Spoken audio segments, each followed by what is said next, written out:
নমস্কার বন্ধুরা। আজ আমি অনেকদিন পর নতুন রেসিপি ট্রাই করছি। ফুলের মতো দেখতে ভাজা মিষ্টি বানাবো। প্রথমে রসটা বানিয়ে নেব। একটি পাত্রে ২ কাপ চিনি আর ২ কাপ জল দিয়ে গুলতে থাকবো। এরপর দুটো এলাচ দিয়ে দেব। কিছুক্ষণ গুলে হলুদ ফুড কালার দিয়ে দেব। একটু ঘি দিয়ে দেব যাতে চিনিটা জমাট বেঁধে না যায়। তার জন্য একটু ভিনিগার দিয়ে দেব। আপনারা চাইলে লেবুর রসও দিতে পারেন। এরপর ময়দা জল দিয়ে মেখে ০.৫ ঘন্টা রেখে দিয়েছিলাম, সেটা বের করে নেব। চালের গুঁড়ো দিয়ে মেখে নেব। সামান্য জল দিয়ে পাতলা করে নেব। এবার একটু খাবার সোডা দিয়ে দেব যাতে মুচমুচে হয়।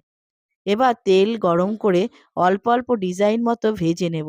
ভেজে তুলে নিয়ে রসে ডুবিয়ে দেব। এভাবে পুরোটা ভেজে নেব।